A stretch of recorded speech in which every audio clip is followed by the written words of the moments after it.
How are you doing? I'm good. I'm good. How you doing? Good.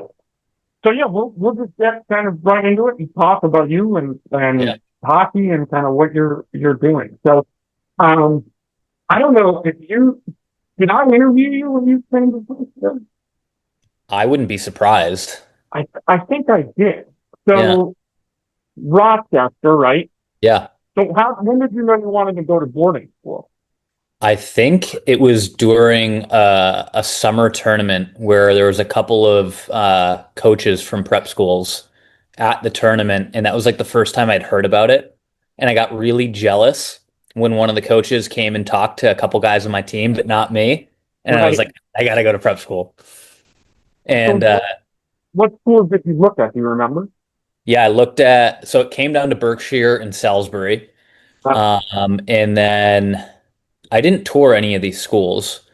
I just did like all my online research. I played for like the Connecticut Yankees, so I knew a bunch of people in the area that knew a lot Right. about these prep schools. And um, so I applied to Berkshire, Salisbury, I think maybe Westminster, and a couple others. But I like reached out to probably 10 to 15 schools between me and my dad. And so I got like all the pamphlets from like um, gosh, like Tabor, Westminster, Deerfield, some schools that I was completely out of my realm educationally to get Yeah. into. But um, I was like, you're like 15, 16 years old. You're like, all right, who's got the coolest mascot? Who's got like the coolest Yeah. logo? Who's good at hockey? And yeah, it ended up coming down to Berkshire, Salisbury. And I remember I was on the bus when I found out I was coming home from public school and I was on the bus and I found out I got into Berkshire. Coach Driscoll called me and goes, "Hey, Trevor, like it's Coach Driscoll. Just wanted to let you know you got in to Berkshire. Like we're really excited to have you." He's like not giving me an option, and I go, Right. "Oh, I'm about to get off the bus. I can't wait to talk to my dad about it and give you guys a decision here by the end of the week." And he goes, "Oh no, you're coming." Right. Because if I And I was like, recall, "All right, having been on the other end of that, I'm pretty sure we spoke with your parents before yeah, we spoke I'm with your dad sure, I'm before sure, we called yeah, you. So yeah, I think your dad had made the decision had made the yeah, decision for you before you got there. And was yeah, it, 'cause I do remember, yeah, this was back like that, way back. I don't know where Skype interviews, right? yeah." Pre Must have been Zoom. like Um, 2007. yeah. So was it your first time? So did you come back for like revisit days or anything, or was your first time seeing it when you came for the first day? Yeah, first time was first day. Yeah. Okay. I never got to Yeah. see it before. Yeah. Okay. What did you think? Totally different than you were. Had you Um, seen any schools at that point or no? I had been to Taft. I remember as like a maybe a 13 or 14-year old on a team visit with the Okay. Syracuse Stars who I was playing with. And maybe I saw like one other, but Taft is the one that sticks out because I knew Chris Collins, who played there, and he's a Fairport guy where I'm from as well. So that was like the only school that I'd ever heard about being a younger kid. And that's not even a school that I looked into or applied to for whatever reason. But that was the only prep school I saw. I didn't remember it like fully. I remember like being in really nice buildings, but I Right. didn't remember like what the campus was like. So when I got to Berkshire though, and it's like under a mountain, and you're like, this is insane. Yeah. And I remember getting lost the first couple days just trying to find my way around, but it was like I loved it. It was like as soon as I got on campus, I was like, this is Well, where I was supposed it's to be. so interesting because doing what I do now, helping families, right? I think you're a great example of like, there's a lot of kids and families who in the hockey world think or believe they know prep school, right? Mm, Because it's something that like you hear, like, yeah. oh, this it is what it is. Mhm. But then for them, obviously, like one understanding the admissions process, like most people are like, no idea how that works. But then two, when I'm always telling families like, hey, when you see what these schools have to offer, like you're going to be shocked at like actually what these campuses look like. Um, Exactly. yeah. Um, and you were 3 years, right? Came as a 10th grader. Yep. Yeah. Repeated sophomore year and did all three. Yeah. Yeah. Um, yeah. And I remember, yeah, we had some good, some, you your sophomore and junior year we were good, and your senior year we struggled. Is that right? Yeah, the our first 2 years we were really good. And then senior year, we got bounced by Albany Academy in like a big upset in the first round of playoffs. Yep. And that was yeah, that was probably like the least dominant year that we had because like we were pretty darn good those first 2 years. I remember Salisbury took us out sophomore year in our own rink. We were In in the our second own. rink, Yep. the older Yep. rink, I tell and people I that story all the time where we had yeah, the year we built the new rink and yeah, Salisbury played in our old rink as insane. their home rink on campus. I buckled my shoulder in the first period. I got hit from behind, and then I was out for the rest of the game. I was devastated. I was crying in the corner, watching the game unfold. And then next year, I think we did we make it to the finals of the big school Yeah. tournament? Yep. I Yeah, think we did. Yep. can't And then remember two who years lost. later, we won that. Yeah. Yeah. Well, I'll ask you this too. So besides hockey, and obviously for you, we could talk about this, right? Like that experience changed your life, right? Like Okay. what do you remember most, or what do you think most about Berkshire besides the hockey team? You know, now however many years moved in. Yeah. I would say the two biggest things were like personal growth. Like you're just forced to mature. Like nobody's waking you up in the mornings. Nobody's telling you to go to school or like eat properly, doing your homework. Like nobody's really sitting over your shoulder. Like it's on you. Every aspect of life is on you. Sure, you have guidance from everybody around, like you have your dorm parents and whatnot, but they're not your parents. And I think that's a great thing about prep school is that you're forced to mature in a way that's going to benefit you further than kids who are just coming from like say public school or even like a private school that doesn't board. So I would say like my personal growth skyrocketed very quickly. And then educationally, it was just like night and day. I wasn't a student before. I went to school and I Right. went through the process, but when I got to Berkshire, I became a student and like I learned how to learn.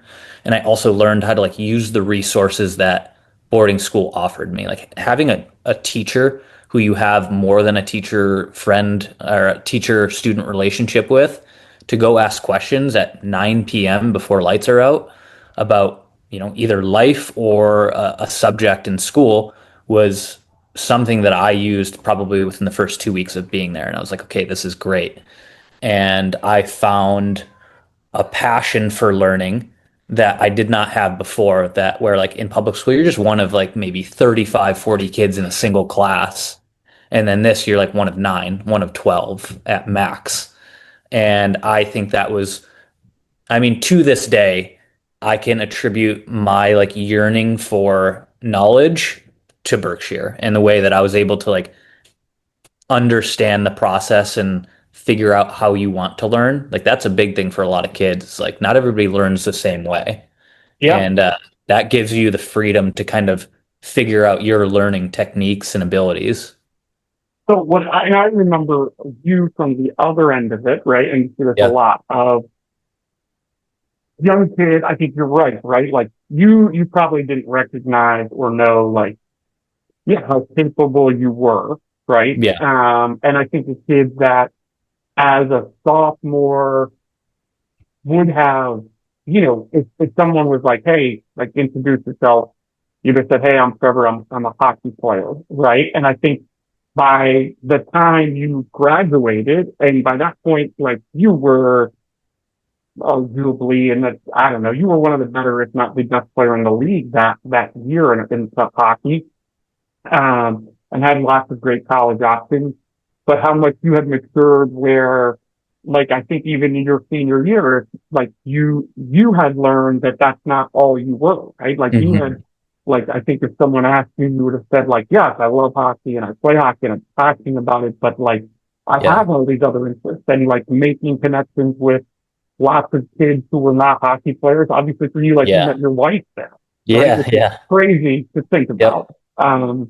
But like, yeah, like those are the things I think that like some people like don't, it's really hard for me to explain that, even though obviously Mhm. I went through it as a student too, but to explain to kids and parents like, hey, the options and opportunities you're going to have beyond hockey without in any way limiting your development are Yeah, is so different than any other path you could have. 100%. Yeah. And so after Berkshire, right to Union, or did you go like so you went right to Union, Right to right? Union. Yeah. Yeah. And was one year at Union or how many A years? year and then a semester or a Uh, trimester because they do, yeah, trimesters there at yeah. Union. Yeah. So talk a little bit about that, right? Like so went to Yeah. Union and felt like it wasn't the right fit. Yeah. So I got recruited to Union as a junior, like the summer going into junior year. And By I, Nate Lehman, right? Nate Lehman and Ben Yep. Barr. Yep. And I went on a visit there after I think it was maybe the Chowder Cup and or maybe Beantown. Yep. And I loved it. Like if you've ever been there, it's a beautiful, beautiful campus, top 50 school in the country, and that Mm-hmm. was a big emphasis by my dad. Was always like, let's max out your education as best as we can. Mm-hmm. Um, and so when they offered, and Nate, he saw a lot in me, and he was vocal about it, and that like feels really good as a player as well to like feel valued and wanted. And I committed there after like maybe 3 weeks of mulling it over and kind of looking at other options. Like I had some interest from hockey schools at the time too. But Union just seemed like it felt really good, like in your heart. Yeah. And so yeah, I I ended up, remember thinking that was such a great fit for you yeah. too when we And were we had talking about that. Sully, Yeah. And Kevin Kevin Sullivan was Sullivan. there. Yeah. Yeah, he was committed there. And so yeah, I committed in the middle of junior year, and then next year processed through and going into I think maybe right before we graduated senior year, or maybe a month before, Nate and Ben both left Union Right. to go to Providence, Yep. and so the new coach was Rick Bennett, who I didn't get recruited by at all. I had no communication with him, and then he was And a bringing in really different guy, like really different style. completely different style, like Yeah. military. Yep. Um, and so I was just like, he called me and he was like, hey, like we still want you to come in, like right out of school, whatnot. And I was like, okay, like seems fine. Seems like he still wants me. So I didn't think much of it, and I stayed on track. I went to Union, and I was just I very much felt like one, I wasn't his recruit, Right. and two, the style he wanted from us did not cater to the way that I played. And Right. I will say that even though it didn't cater to the way that I played, I grew as a player in areas that I probably wouldn't have had I not gone there.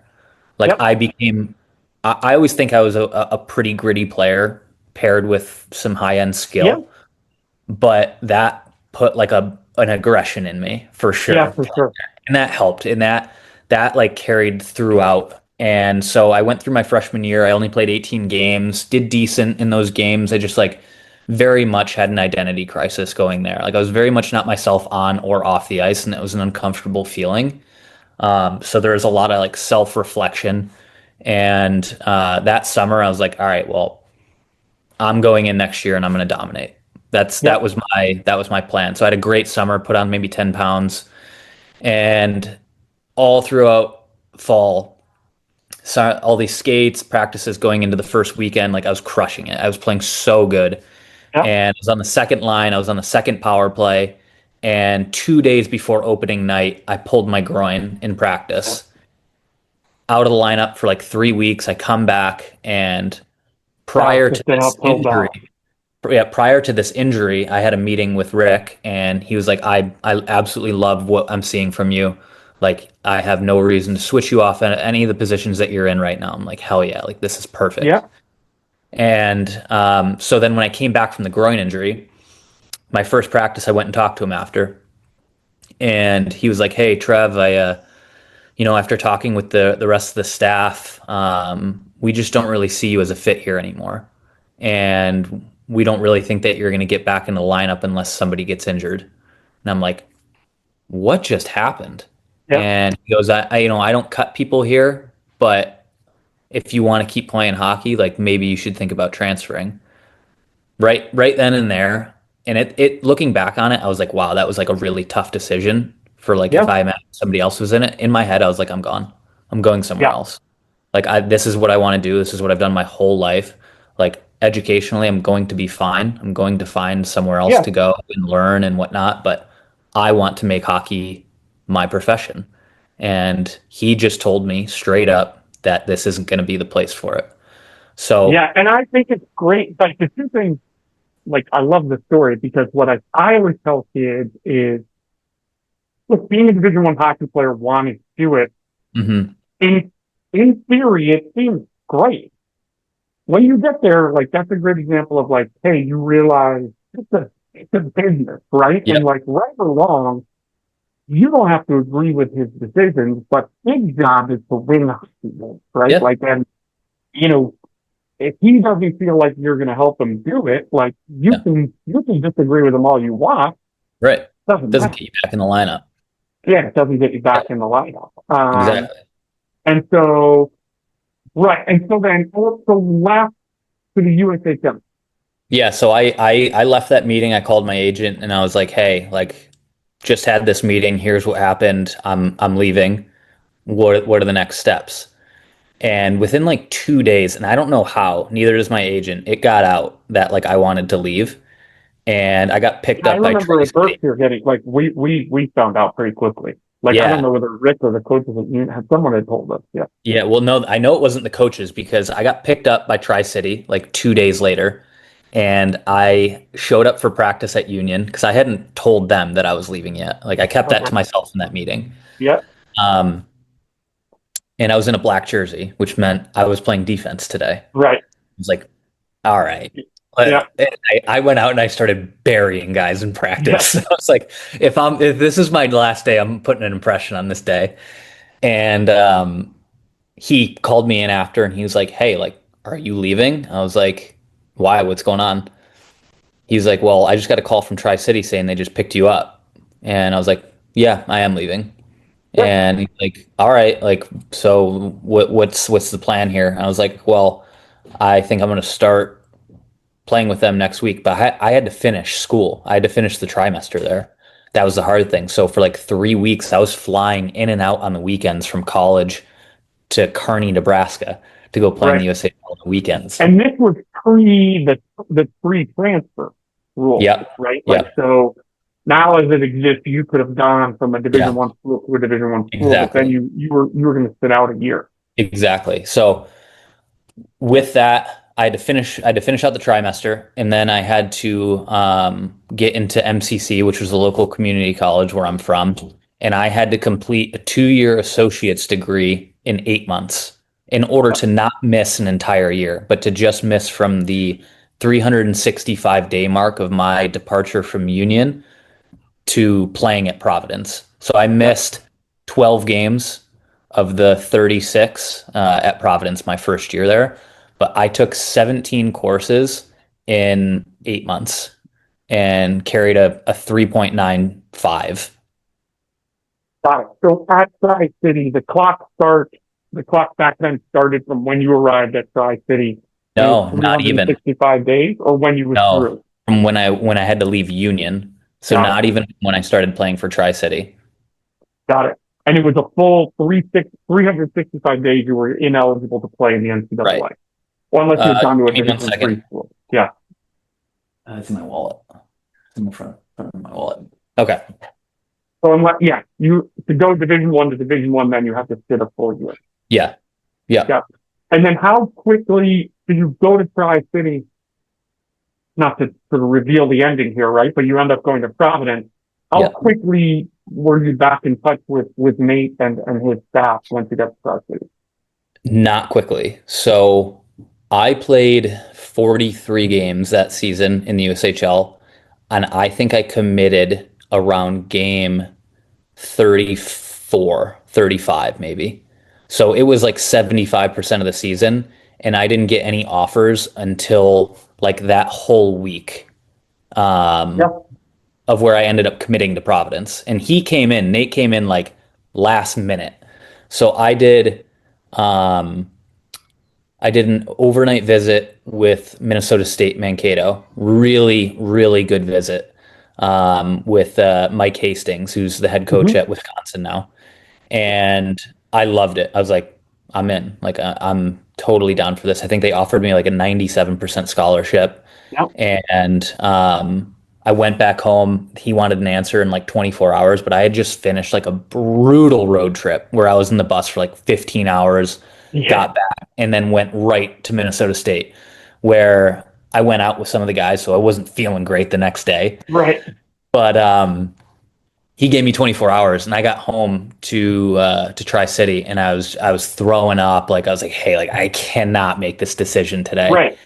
And Nate had texted me on my way home from that and was like, hey, like don't commit anywhere. We're seeing what we can do. And I was like, oh wow. So ended up having a conversation with him, and I ended up getting like 48 hours from Mankato to make a decision, and I ended up committing to Providence In that 48-hour window. that 48-hour window. And it Yeah. wasn't like I didn't go for a visit. I didn't do much research. I was like, this is the guy who brought me into NCAA hockey. He recruited me first, and he's in Hockey East now, building from the ground up. And like, I loved that. Like, I always loved being an underdog. I always loved, you know, proving people wrong and building. And I had that opportunity there to go play for the coach who originally wanted me. And so I was like, let's do it. Like, this is going to be a risk. But the other thing, too, was I wasn't on scholarship there. So I turned down a 97% scholarship where I probably would have left college with like 3K in debt. But I Right. ended up 60K in debt, but we won a national championship. So I'm good Yep. with it. Well, and I was going to get to that, right? So you built a Providence, have a great experience there, but sort of in Union, in that same time, they win, right? So Yeah. you leave Beat Union, us in the tournament. right? I was going to say.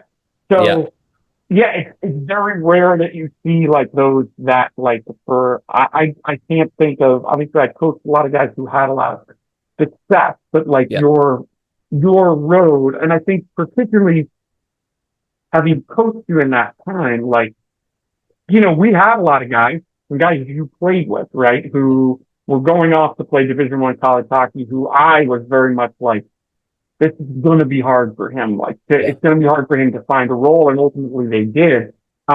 You were a guy who I was like, he'll be fine, right? And so Mhm. when it's like for the first time for you, which I think is it was probably the first time in your hockey career where you were like, oh, I'm struggling, right? Like Yeah. this Yeah. is not easy for me, right? Because up to Mhm. that point, it had to have been easy for you because like I remember you were one of the few guys when we were at like by midway through your senior year at Berkshire, watching you and talking to Dan Driscoll and just being like, he's beyond this league now. Like Yeah. he's better than the league was. That you were I better should than have the gone to league was. junior. Right. Yeah. Yeah. Um. So go to Providence and win the national championship. Yeah. Unbelievable. Yeah. Like and that was your junior year. Did you Junior say? year. Junior Yep. year. Yeah. Yeah.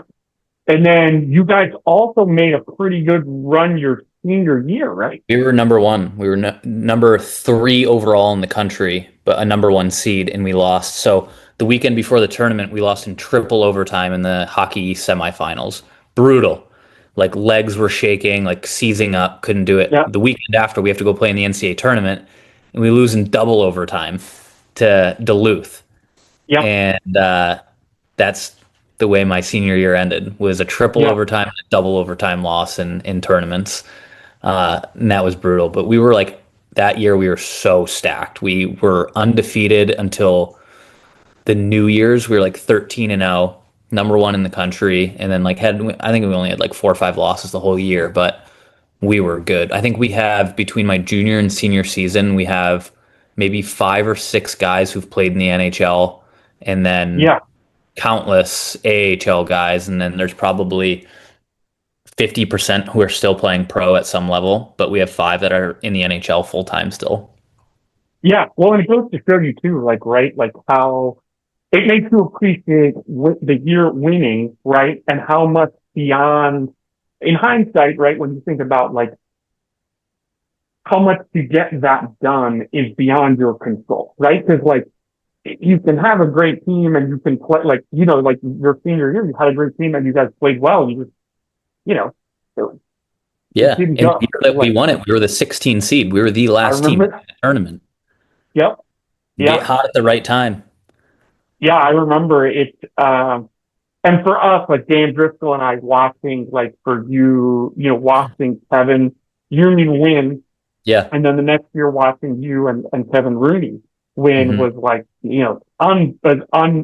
unbelievable for us as coaches, like getting to Yeah. see all of you guys do it. But I do remember as, your former coach after Union won that year before, wondering like, hey, how's Trevor feeling, right? Because like it's a tough situation. But like, yeah, you came through it unbelievably well.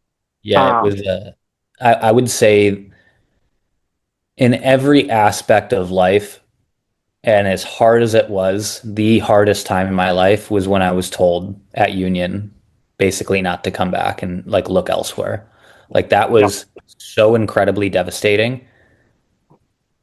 And looking back, probably for like 3 years, I was really salty about it and like I felt very negatively towards Rick Bennett.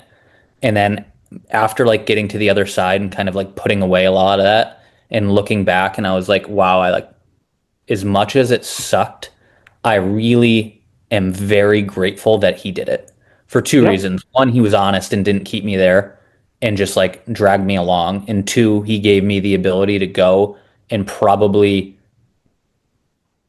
amp my game levels because of the motivation I had from it. Like yep, some people will do that. Like they'll have a conversation like that and it's over. Like they'll fold. Me, maybe just the way that I'm wired, I was like, okay, screw you, watch this. yep, And I remember that summer that I finished the USHL and I was going into Providence the next year. I think I put on 15 pounds. I was in the gym for like 2.5 hours a day. I had never leveled up so quickly in my life. And I mean, everything took off from there. yeah. And I just like again, I remember. Well, and I tell kids this all the time. It's like, look, and their parents, right? When I'm going through this process, at the end of the day, what I think of you as a player, what you think of you as a player, what mom and dad think Yeah. of you as a player, like doesn't isn't really that's not what matters here. Like the opinion of the coaches is ultimately what's going to determine it. And at prep Mhm. school, it's a really different process because there is so many other factors going Yeah. into that decision of like whether or not a kid's going to get admitted. Hockey is a fraction of that. But at the Hmm. Division I college level, like I think sometimes people don't recognize, like Full it's business.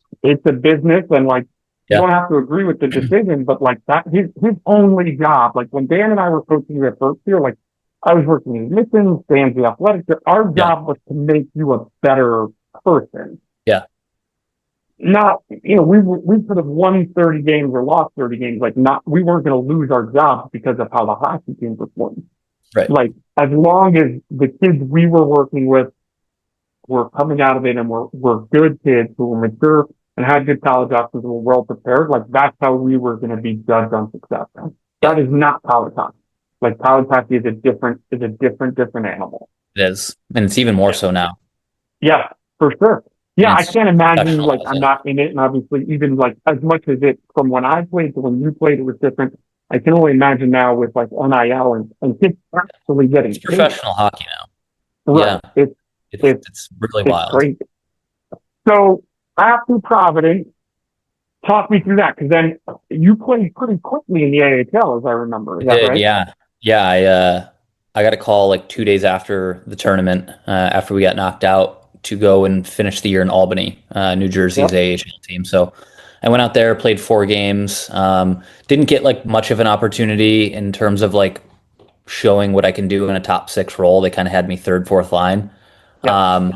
which sucked because it was just like even the coach was like, "Hey, I wish I could have given you more in terms of an opportunity to show what kind of player you are because I know that you're not coming in to be a bottom six kind of guy."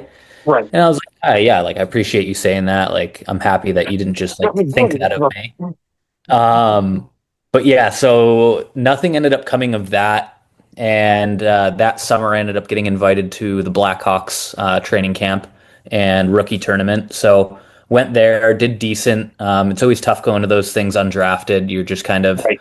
those are catered towards the guys who are drafted because, as you can imagine, they want to see their prospects through and give them, um, the benefit of the doubt. And I totally respect that. I understand how that is. And like, that Yep. sucks for somebody like me, but it's just like, again, it's part of the business and you have to Yep. understand that. So did decent. Obviously, didn't expect to make the team, but was hoping to get a deal with Rockford. I had a two-way AHL ECHL deal on the table with them that we were trying to get a one-way for, and it just didn't work out. And basically, leaving Chicago's camp, the GM for the AHL team was like, "Hey, like we want you to come to camp, but just so you're aware, like we plan on you playing in the ECHL." And it just like kind of rubbed me the wrong way. I was like, "Okay, you're not Yep. even going to give me Give me you're a not gonna give me chance. a shot. So Right. what am I doing signing this deal? Like I want to play in the AA. Like this was everything that I expected in terms of like you guys bringing me in was at least an opportunity to Right. to play myself in or out of that position. And so I ended up talking to my agent. I was like, is there any other AHL teams that might be interested in bringing me in? So the Providence Bruins invited me to their camp, and it was me, Wayne Simpson, and Jordan Schwartz. Two players would get two spots. So two of the three guys, both of Right. them are savvy vets, both Yeah. really good players. I was like, Yeah. all right, let's do it. Like I played with Yeah. Wayne Union, like nasty, such a good Yeah. player. I was like, realistically, I'm probably not going to beat either of these guys out, but um, worst case scenario, I'm the last cut, which means that potentially I could get called back up to this team. So went to camp, did pretty good. Those two guys made it over me. I got cut, and they wanted me to go to Atlanta, which was their ECHL affiliate, and they're like, you'll be our guy to call up. So went there. Our team was horrible. It was not a fun experience. I did not like the ECHL. It's just kind of Yep.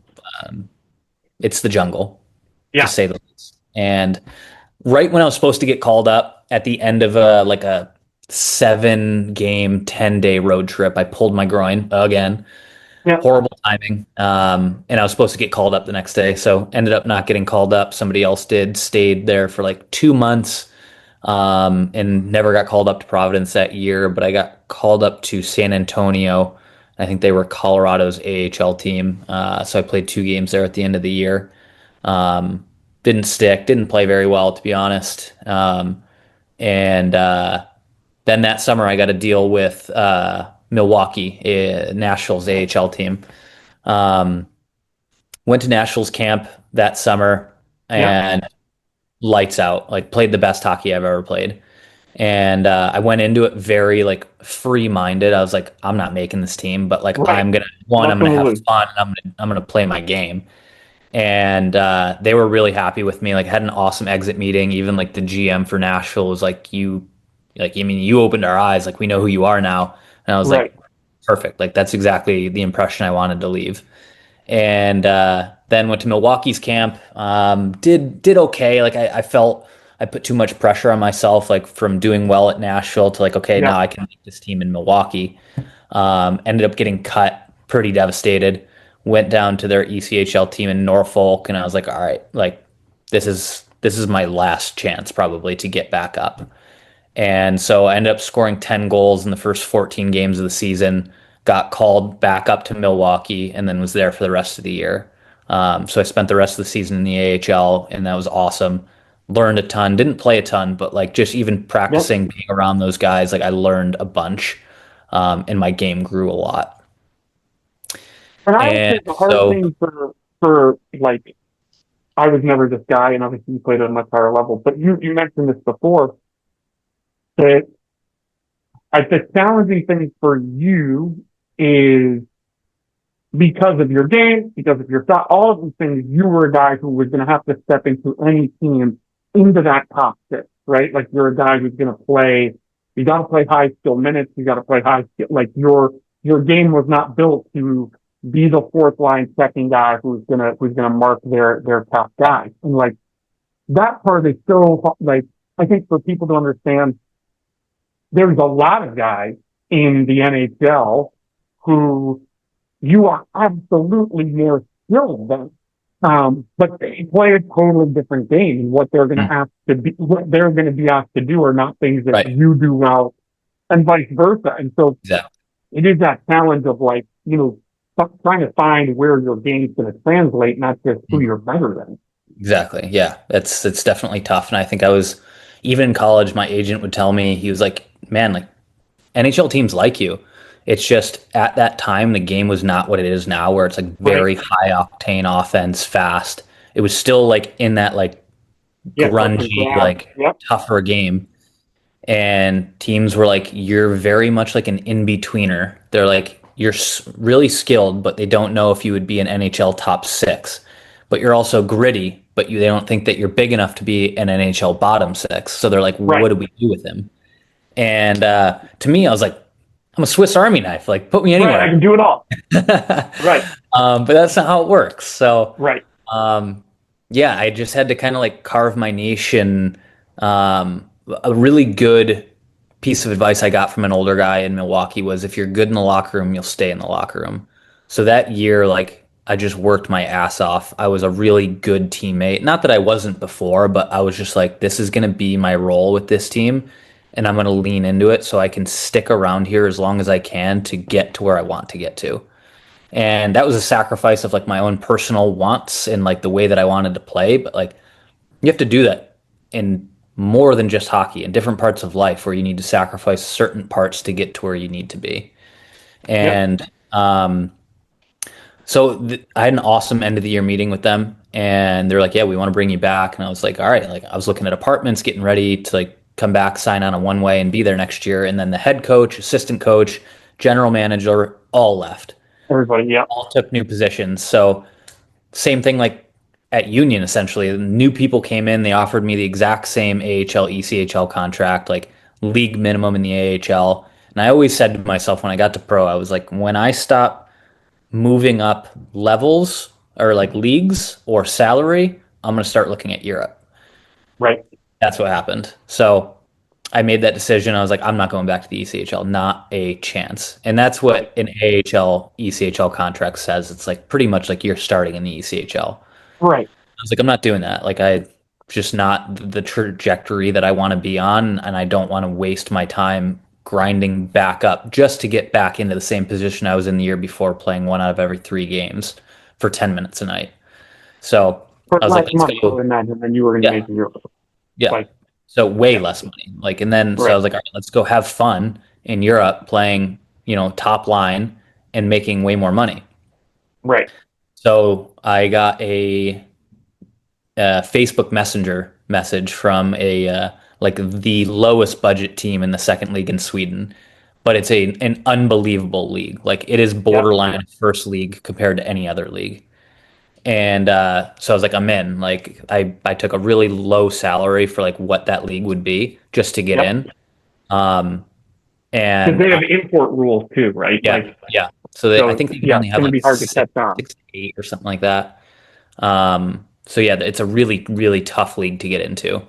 And so I was like, all right, I can get a foot in the door. I'll take it from there. Yep. And like, I'm crushing it, playing the best hockey I've ever played. I went over there and I'm like, if my career is gonna go up in flames, I'm gonna do it playing the way I want to play. Right. I was like, I didn't care if I made a mistake, but that also gives you the freedom to like Right. plays you might not make if you're scared to get scratched or sat. And Yep. like, they gave me the freedom to play my game, and I like took off.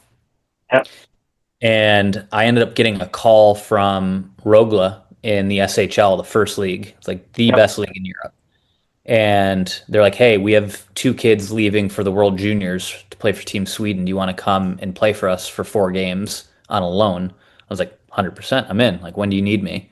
So I left like 2 days later and was like over a point per game in the 4 games, like Yep. unheard of. Like, people were like, what? Like, where did this guy come from? Right. And like, let me preface, I was playing out of my mind. Like, Everything's going right. I should be in the NHL. Yeah. Yep.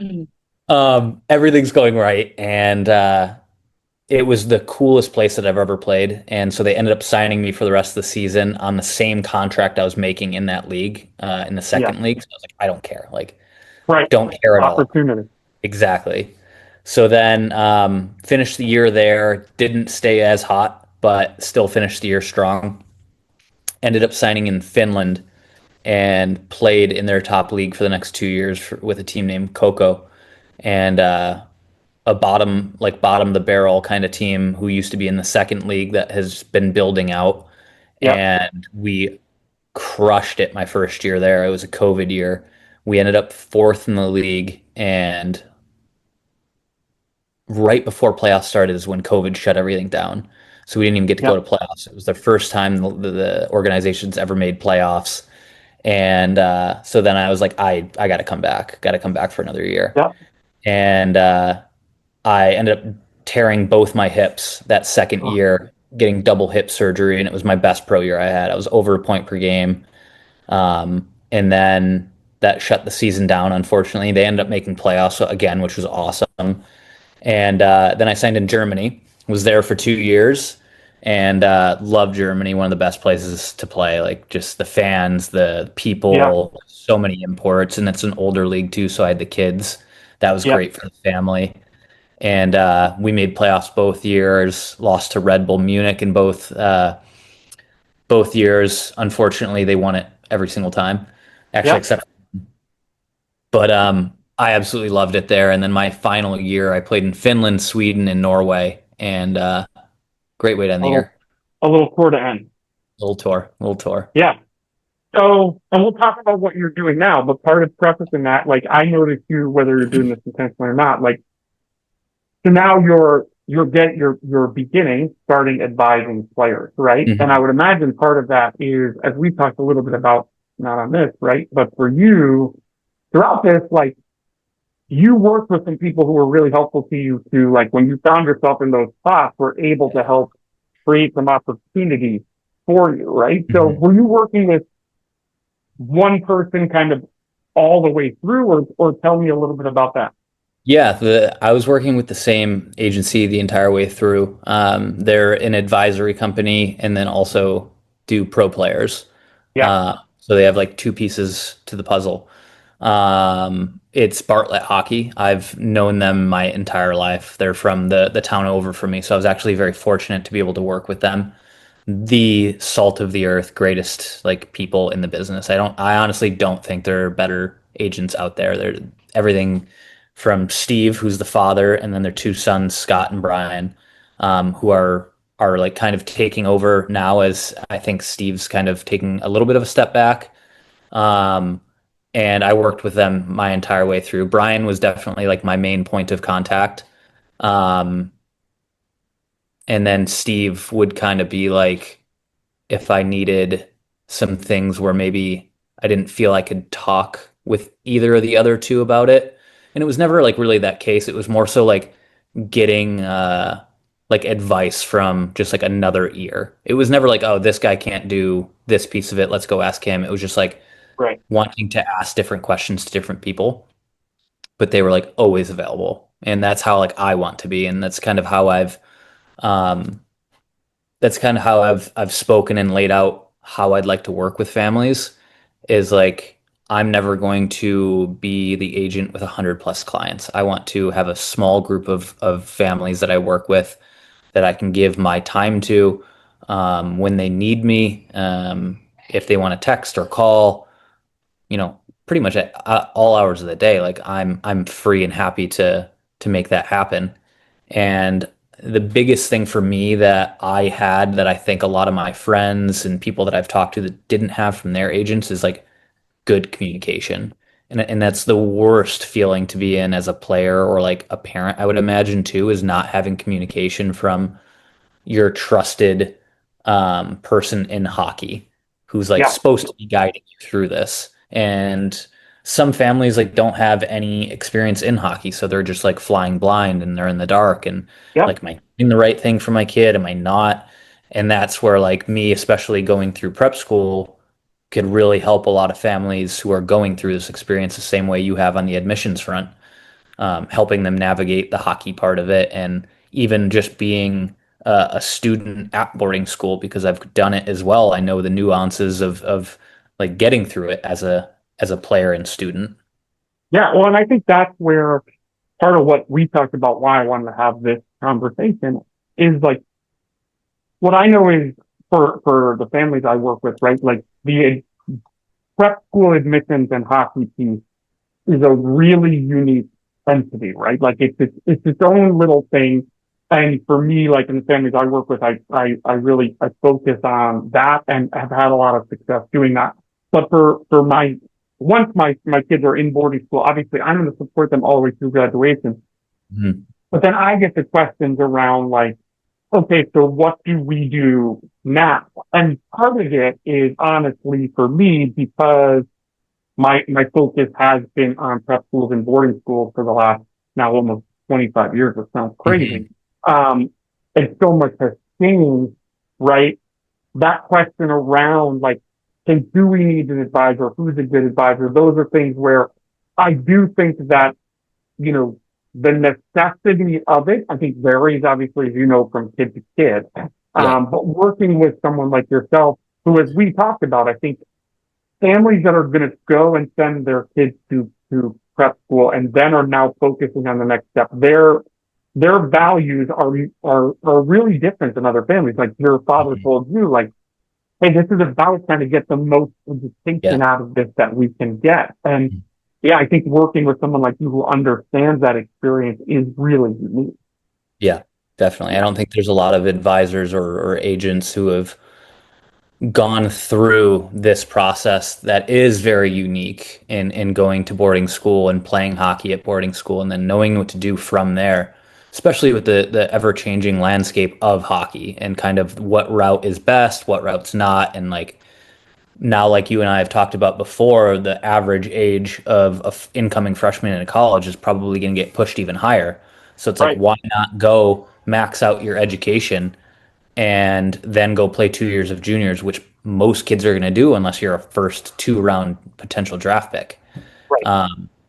So that's where I think prep school hockey could have a full-blown revival of like when I was playing, where it was like you got 4 or 5 kids on each team who are already committed D1, and there's first and second round draft picks on just about 50% of the teams. And I think there should be a push and like an emphasis from advisors to say like, hey, like prep school hockey is a very, very good option for you. Let's look at that. And that's where Yeah. like you can come in as well and be like, okay, this is the process of admissions. And then I on the back end, like I can guide you through the hockey part of it.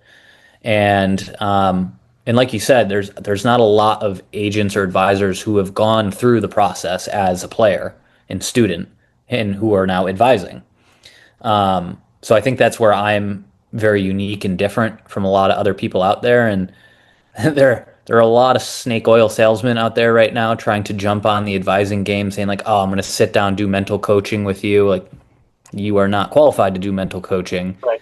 Or like, like let's sit down, we'll do systems. Like a 14-year-old doesn't do systems. They just go out and they play. Right. So I think there's a lot, especially with parents who don't understand the environment and culture of hockey, that like they can get caught up in these salesmen who are trying to take on 300 players at a certain amount of money, and they're lining their pockets with very little experience or exposure to scouts, agents, teams. Where are they actually helping other than I don't know. Yeah. Right. Well, and I also love for, as we talked about, for like the kids I've worked with who I've then, after working with me, passed on to you, the fact that like you played prep, you then, I think in this day and age, not only played Division I college hockey, but went through that experience of having to find another option, right? Hmm. Which is unique. And like now, I think obviously with the way the transfer portal works, is more prevalent than ever, right? Yeah. Kids, when they're in college, the idea of this is not the right fit, I want to find an option is happening more and more. And then playing in the USHL, Hmm. being in AHL and NHL training camps, then playing in Europe, like to me, that's where, you know, I do think that natural progression for kids once as they're coming out of prep school and looking for guidance and need guidance on those next steps, having someone who has Yeah. your kind of experience, it is pretty unique. There aren't you know, as you said, like, I think the challenge isn't that there are some really good people besides yourself who are advising students, right? And advising hockey players around what the next steps are. The difficulty is that there are a lot of people pretending to do it and not do it well. Right. Yeah. Like, and Yeah. for parents, That's where it's understanding the tough. difference between is nearly impossible. Yeah, Um, and the exposure that they have to those people because they're all over social media is like 10x from like I'm not going on social media being like, "Hey, come work with me."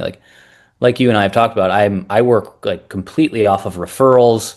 I don't really reach out to all that many people. If I've seen them before, sure, I'll reach out. But it's an interesting world out there, especially yeah. with trying to figure out who's real and who's not. And I think it's great why like you and I wanted to get on a call like this and just kind of talk about why it makes sense to look into an advisor, especially one who's gone through the process that your child may or may not be going through. Yep. Yeah. And I think that too, as I always tell families, because that's the number one, like, I will say for me, families go through the boarding school admission process with me. They get there, they get into school. That's great. Yeah. And as you know, I think prep school coaches, college advising offices at prep schools are phenomenal. Having someone like yourself who's a specific advocate for your child or you as a player in the college, but now obviously it's in all likelihood, as you said, like the junior hockey process that's going to come Hmm. out of prep school. I think can be invaluable as long as it is someone who, again, we keep going back to this, why I wanted to do this with you is like someone, I think it's really important for families to find someone who shares their values, right? And like for you, and what you went through, your value was, hey, prep school is not just about this hockey experience. It helped Hmm. me grow. And like the junior hockey experience, right? It's going to be about finding the right place where you can play, but also it still needs to be about what's the right place for you, not just at Just what's open a the door and best walk team you through can it. play for. Yeah, exactly. It's Yeah, all about the best spot for your development. And not to say that like you always will have those choices. Like there could just be like one choice in front of you and it might not be the best option, but you're going to have to take it and you're going to have to, you know, go into a bit of a survival instinct where you're like, okay, like this is going to be a challenge. Like let's take it on as such. It's not going to be smooth sailing. Like the same thing with me at Union. Like going in after I knew the coaches that recruited me left, I knew it was going to be a challenge, but I was up for it. Like I could have shied away or been like, okay, I'm going to go play juniors for a year and reevaluate, which realistically I should have done. But looking back, I'm happy I didn't because I end up getting the learning experience and growth experience that I probably needed more than anything. yeah, yeah. No, it's great. Awesome. Well, did we miss anything? I think we covered Covered it quite a all. bit. Yeah. Um, so you're now down in the Carolinas, Yeah. Yeah. right? I'm in Charleston. Yeah. Which is great because like I Yeah. have in the last couple of years I've had a lot of families from down there, and so um, yeah, great. Well, I appreciate it. I'll make sure that Yeah. I'll put in all your information and make sure Perfect. everyone gets it. And as soon as I'm sending it out, I'll let you know. That's awesome. Thanks. I'm happy we got on. Yeah. Hey, you're my best to your wife, and Thank you. we'll catch up soon. Hopefully, All right. I Sounds told you good. my son's going to Berkshire, so like Yeah. we're Yeah. I'm pumped you about know that. you and Ellie are going back for a reunion this summer. We'll I see you up know. there. That'd be awesome. Um, Yeah, tell everybody thanks, we said man. hello as well. Will do. Thank you. All right. Bye. Yeah.